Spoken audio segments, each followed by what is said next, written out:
Hello बच्चों। हमने जो पॉलिटिकल साइंस का जो वीडियो स्टार्ट किया था, ठीक है। हमने जो पार्ट वन पार्ट टू में हमने देखा भी था, जो चैप्टर था हमारा शीत युद्ध का दौर, ठीक है। और आज इस वीडियो में उसके आगे वाले भाग को हम देखने वाले हैं, ठीक है। तो सबसे पहला एक सवाल ये बनता है कि शीत युद्ध क्या है, ठीक है। तो आपका जवाब होना चाहिए शीत युद्ध का मतलब होता है वाक् युद्ध, ठीक है। अब वाक् युद्ध का मतलब क्या होता है? बोली का युद्ध। इसमें कोई हथियारों की युद्ध नहीं होती। हाँ, युद्ध की पूरी संभावना होती है, डर रहता है, तनाव रहता है, भय रहता है, ईर्ष्या रहता है, संघर्ष जारी रहता है, लेकिन कोई इसमें युद्ध नहीं होता है, ठीक है।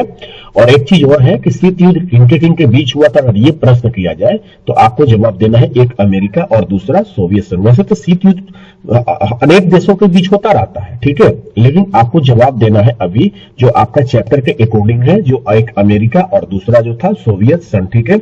ये चला था 1900 कितना, कब से 1945 से लेकर 1991 तक शीत युद्ध जारी था, ठीक है। इतना जरूर समझिए। अब एक चीज और बताते हैं आपको कि देखिए मेरा जो टॉपिक है वो लिखा हुआ है दो ध्रुवीय विश्व का आरंभ, ठीक है। तो दो ध्रुवीय विश्व का आरंभ का क्या मतलब है कि जो पूरा विश्व है वो दो हिस्सों में बट गया, ठीक है। जो पूरा विश्व है, ये पूरा जो वृत्ताकार भाग आपको दिखाई दे रहा है, ये दो हिस्सों में बट गया है, ठीक है। एक हिस्सा जो था वो पश्चिमी यूरोप हो गया और दूसरा जो था वो पूर्वी यूरोप हो गया, ठीक है। और पश्चिमी यूरोप का नेतृत्व करता कौन था? अमेरिका। और पूर्वी यूरोप का कौन था? सोवियत संघ, ठीक है। और इन्हीं के बीच अमेरिका और सोवियत संघ, इन्हीं दोनों के बीच शीत युद्ध जारी रहा था। कब से कब तक बचे? 1945 से 1991 तक जारी रहा, ठीक है। एक चीज और है, प्रश्न कैसे पूछता है आपसे? प्रश्न ऐसे पूछेगा कि पहली दुनिया किसे कहा जाता है, तो ये याद रखना अमेरिका को, ठीक है। और दूसरी दुनिया तो ये सोवियत संघ, इतना जरूर याद रखना है, ठीक है। अब चलते हैं एक चीज और बताते हैं कि जो पश्चिमी यूरोप था उसमें कुछ देशों के हमने नाम भी लिखा है, ब्रिटेन, नॉर्वे, फ्रांस, पश्चिमी जर्मनी, ठीक है। और जो पूर्वी यूरोप में हमने लिखा है यानी कि सोवियत संघ में लिखा है पोलैंड, पूर्वी जर्मनी, हंगरी, अन्य देश भी थे, ठीक है।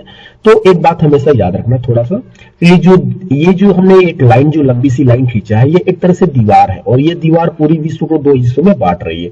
और ये दीवार कहां पर थी? तो ये जर्मनी की राजधानी बर्लिन में थी, ठीक है बच्चे।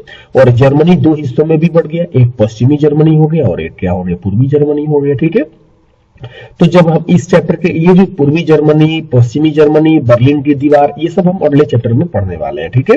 तो अभी इस वीडियो में बस इतना आप जानिए कि जो पूरा विश्व था वो दो हिस्सों में बट गया था और एक जो था वो पश्चिमी यूरोप हो गया, दूसरा जो था पूर्वी यूरोप। और पश्चिमी यूरोप का नेतृत्व करता कौन था? अमेरिका। और पूर्वी यूरोप का कौन था? सोवियत संघ, ठीक है।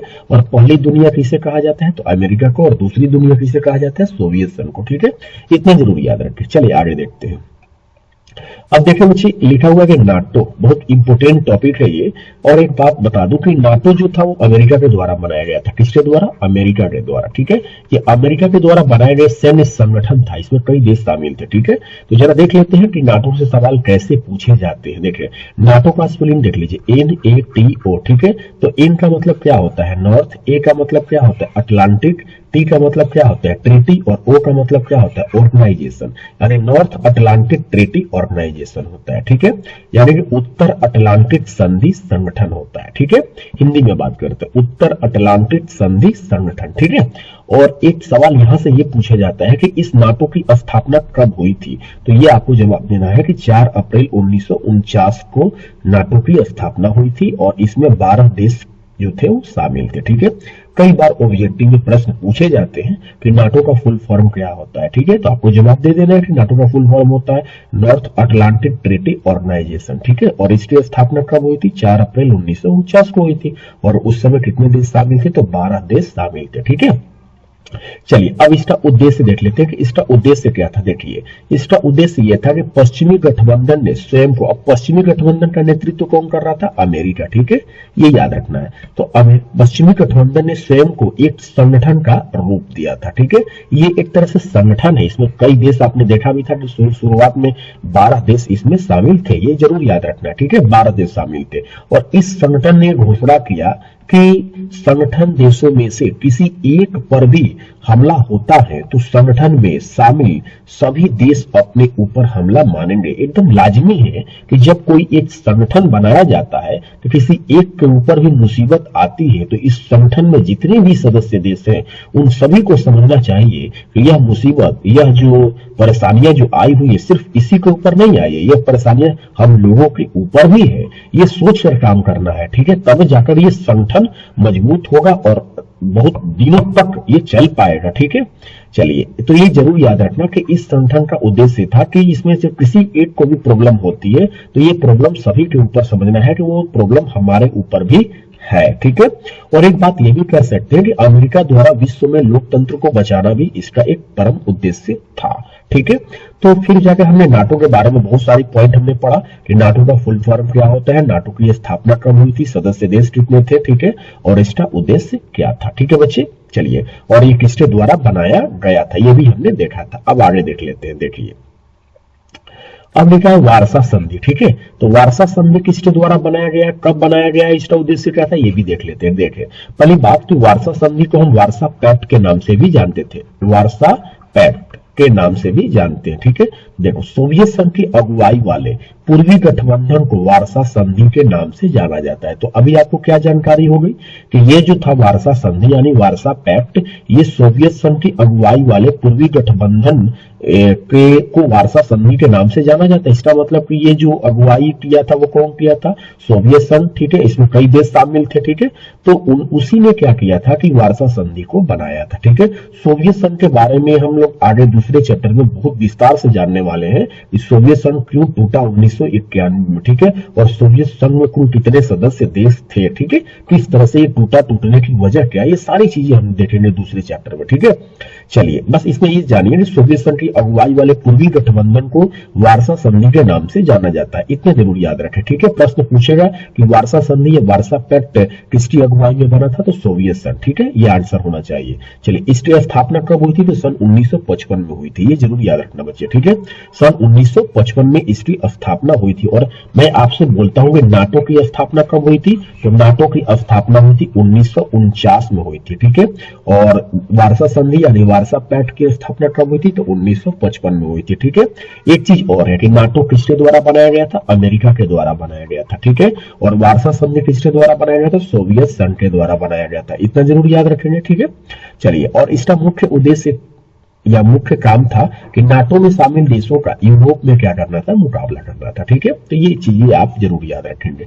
तो आपने वारसा भी जान लिया, वारसा संधि भी जान लिया और एक नाटो के बारे में भी जान लिया। ठीक है, अब हम एक और देखेंगे टॉपिक, अगला टॉपिक कौन सा है, देखिए, लिखा हुआ है कि महाशक्तियों के लिए छोटे छोटे देश का महत्व। जैसे मैं कहता हूं कि एक महाशक्ति एक अमेरिका थी और दूसरी थी सोवियत संघ। ठीक है, अब रही बात कि ये छोटे छोटे देश थे। ठीक है, तो ये अमेरिका और सोवियत संघ, इन दोनों महाशक्तियों के लिए, दो ही महाशक्ति थी, विश्व जो था वो दो हिस्सों में बढ़ गया था, ये सभी बच्चे ने देखा भी है, ठीक है, सुना भी है, पढ़ा भी है। तो ये जो दो हिस्सों में बढ़ गया था पूरा विश्व, तो ये जो छोटे छोटे जो देश थे, कुछ छोटे छोटे देश अमेरिका की तरफ जा रहे थे, कुछ जो देश थे वो सोवियत संघ की तरफ जा रहे थे। तो ठीक है, तो अब सवाल ये उठता है कि आखिर में ये जो छोटे देश थे, इनके अमेरिका या सोवियत संघ, इन दोनों महाशक्तियों में जब एंट्री करते थे या उनमें शामिल होते थे तो इनको क्या फायदा होता था। ठीक है, तो भाई इनको महाशक्तियों को फायदा ये होता था कि इससे महत्वपूर्ण संसाधन मिल जाते थे, भू क्षेत्र में बढ़ोतरी होती थी, सैनिक ठिकाने में जासूसी करने में इनको आसानी हो जाती थी, और एक दूसरी चीज कह सकते हैं कि आर्थिक मदद भी मिलती थी। ठीक है, तो बहुत बड़ा फायदा होता। हम तो कह सकते हैं कि अगर मान के चलिए एक महाशक्ति अमेरिका है, दूसरी महाशक्ति सोवियत संघ है, और जितने भी छोटे छोटे देश थे, किसी एक महाशक्ति की तरफ जितना ज्यादा वो जुड़ेंगे, वो महाशक्ति उतनी ही स्ट्रॉन्ग होगी, उतनी ही पावरफुल होगी, तो बहुत बड़ा फायदा है। ठीक है, जैसे आप यहाँ पर देख सकते हैं कि महत्वपूर्ण संसाधन मिल जाते थे, तेल और खनिज भी मिल जाते थे। भू क्षेत्र के लिए भी आप कह सकते हैं कि यहाँ से महाशक्तियां जो थी अपने हथियारों और सेना का क्या कर सकती थी, संचालन कर सकती थी। ठीक है, और सैनिक ठिकाने भी बता सकते हैं कि वो अपनी महाशक्तियां जो थी वो एक दूसरे की जासूसी कर सकती थी और आर्थिक मदद भी पहुंचा सकती थी। इस तरह से हम कह सकते हैं कि महाशक्तियों के लिए छोटे छोटे देशों का बहुत बड़ा महत्व था। ठीक है बच्चे, चलिए आगे देखते हैं। अब एक और इस वीडियो में एक लास्ट टॉपिक हम ये देखने का प्रयास करते हैं कि शीत युद्ध के परिणाम, यानी कि शीत युद्ध का रिजल्ट क्या हुआ। ठीक है, तो देखिए शीत युद्ध का रिजल्ट क्या होता है, गुटनिरपेक्ष देशों का जन्म होता है। अब रही बात की गुटनिरपेक्ष देशों का जन्म का क्या मतलब है, जैसे देखिए मैंने कहा कि एक महाशक्ति अमेरिका थी और दूसरी महाशक्ति सोवियत संघ थी और बाकी सब ये छोटे छोटे देश थे। ठीक है, तो कुछ जो देश थे वो अमेरिका की तरफ जा रहे थे, कुछ देश जो थे वो सोवियत संघ की तरफ जा रहे थे। ठीक है, लेकिन कुछ ऐसे देश थे जिसमें हमारा एक भारत भी था जो कि कह रहा था कि ना तो हम अमेरिका में शामिल होंगे और ना ही हम सोवियत संघ में शामिल होंगे। ठीक है, उन सभी ने एक अलग अपना गुट बनाया था, इसी को हम कह सकते हैं गुटनिरपेक्ष देशों का जन्म। तो मुझे उम्मीद है कि आपको गुटनिरपेक्ष वाली बात समझ में आ जाएगी। ठीक है, हम लोग अगले वीडियो में गुटनिरपेक्ष देशों या गुटनिरपेक्षता के बारे में विस्तार से वर्णन करने वाले हैं। ठीक है, अभी मैंने बस थोड़ी सी हल्का फुल्का आपको जानकारी दिया कि एक अमेरिका था और दूसरा सोवियत संघ। तो बहुत से छोटे छोटे जो देश थे ना तो अमेरिका में जाना चाहते थे और ना ही सोवियत संघ में, वो अपना एक अलग गुट बनाकर वो स्वतंत्र रहना चाहते थे। ठीक है, चलिए अनेक खूनी लड़ाइयों के बावजूद तीसरे विश्व युद्ध का क्या हो जाना, टल जाना। तो शीत युद्ध का रिजल्ट ये हुआ कि कोई युद्ध नहीं हुआ था, जिससे तीसरा विश्व युद्ध क्या हो गया, टल गया। और ये तो बहुत सभी बच्चे जानते ही हैं कि हथियारों की होड़ शुरू हो गई थी शीत युद्ध के दौरान। जी हाँ, और अमेरिका भी हथियार बटोर रहा था, सोवियत संघ भी हथियार बटोर रहा था। दोनों में और कोई मतलब कि और कोई विकास नहीं होता था, सिर्फ हथियारों के ही नाम पर जितना पैसा खर्चा हो जाए हथियारों में ही खर्चा होता था। वो जितना हथियार बटोरता उतना हथियार ये भी बटोरता था। एक तरह से दोनों में एक होड़ थी हथियारों की। ठीक है, कि हम पावरफुल है तो हम पावरफुल है, और दोनों के बीच शीत युद्ध चला। ठीक है, कब से कब तक चला था बच्चे, 1945 से 1991 तक चला था, ये जरूर याद रखें आप। ठीक है, और एक बात ये भी आप सभी बच्चे समझते हैं, दो ध्रुवीय विश्व का क्या हो गया था, आरंभ हो गया था। पूरा जो विश्व है, पूरा विश्व दो हिस्सों में बंट गया था, एक अमेरिका और दूसरा सोवियत संघ। ठीक है, और एक बात और बता देते हैं, इनके बीच अनेक सैन्य संगठन संधियां भी हुई थी। ठीक है, और इसके बारे में भी हम आगे पढ़ने वाले हैं। ठीक है, तो शीत युद्ध के बारे परिणाम ये रहा कि गुटनिरपेक्ष देशों का जन्म हुआ, अनेक खूनी लड़ाइयों के बावजूद तीसरे विश्व युद्ध टल गया। ठीक है, और हथियारों की होड़ शुरू हो गई थी, दो ध्रुवीय विश्व हो गया था, और अनेक सैन्य संगठन संधियां भी बनी हुई थी। ठीक है बच्चे, तो इस वीडियो में इतना ही तक। ठीक है, धन्यवाद।